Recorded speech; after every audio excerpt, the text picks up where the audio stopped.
캠핑의 매력에 푹 빠졌던 피해자는 추워진 날씨에 난로를 사려고 했는데요. 중고거래 사이트에 올라온 게시글이 눈에 띄었습니다.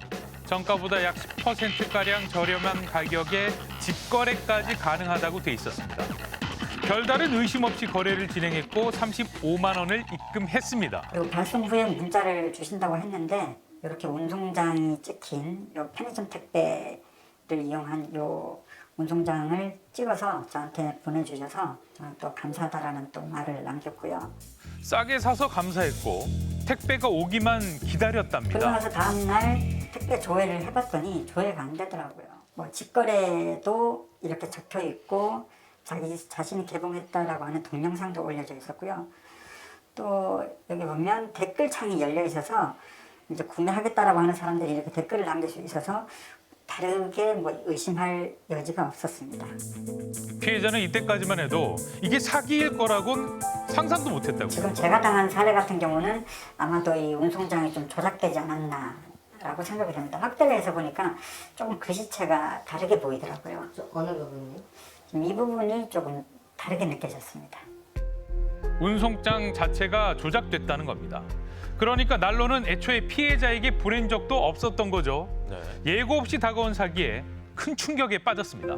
사실 제가 당할지는 진짜 몰랐거든요. 가족들한테는 이야기를 하지 못했습니다. 네. 언제까지요?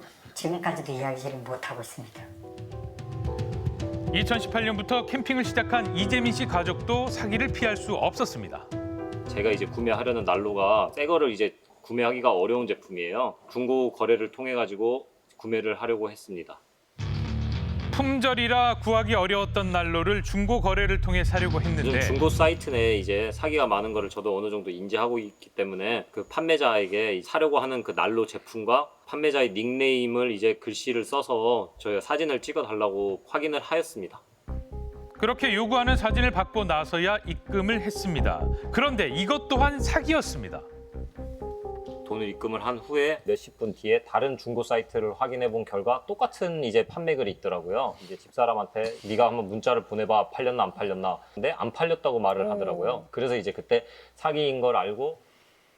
그런데 더 충격적인 사실은 이 사진의 실체입니다. 자기는 이제 실제로 물건은 없고 진짜 판매자한테 받은 삼자 사기라고 이제 할 수 있죠.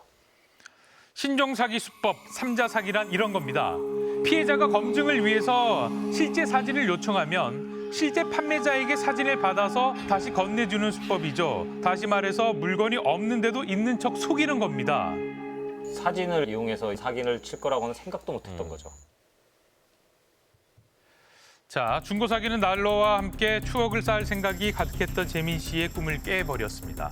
여전히 돈도 범인도 찾지 못한 상태인데요. 점점 더 치밀해지는 사기 수법들. 그런데 캠핑객들을 노리는 사기 행각은 이게 끝이 아닙니다. 이번엔 업체를 찾아가 봤습니다. 저희 매장이 사칭 피해를 당한 적이 있습니다. 특정 제품들을 구하고 싶어 하시는 소비자분들이 계시잖아요. 그런 소비자의 심리를 이용해서 사칭 피해를 하시는 분들이 선입금을 받는 그런 사례들이 있어서 고가의 용품이 많다 보니 한탕을 노리는 표적이 되는 건데요. 사칭 사기에 당한 피해자들이 한두 명이 아닙니다. 저희는 이렇게 닉네임까지 동일하게 하면서 저희 매니저인 척 사칭 판매를 당했을 때는 되게 너무 당황스러웠고 실제로 매장에 찾아오셔서 물건을 찾으러 오는 경우도 있었습니다.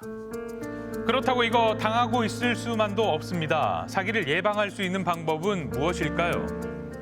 일단은 캠핑 장비 거래는 무조건 브레인에 방문을 해주셔서 직접 거래를 해주시는 게 좋고요. 그리고 만약에 쪽지나 선입금 관련돼서 문의가 온다면 다시 한번 판매처에 매장에 직접 전화나 방문하셔서 확인을 하시는 게 가장 정확합니다. 중고 거래할 때 주의해야 할 점 몇 가지 사례를 뽑아봤습니다. 우선 똑같은 사진이 첨부된 게시글이 있다면 의심하는 것이 좋습니다. 게시글이 하나밖에 없는 쪽이 사기일 확률이 높다고 하고요. 또한 연락처를 남기지 않고 채팅이나 메신저로 거래를 유도하는 것 또한 의심해 봐야 합니다. 또 판매글에 댓글을 막아놓은 경우도 의심해 볼 필요가 이게 있습니다. 제일 확실한 방법은 아무래도 이제 영상 통화로 진짜 이제 물건이 있는지 없는지를 확인하시는 게 좋은 방법이라고 생각합니다. 사기 행각에 휩쓸려 깨져버린 소중한 시간들, 더욱 각별한 주의가 필요해 보입니다.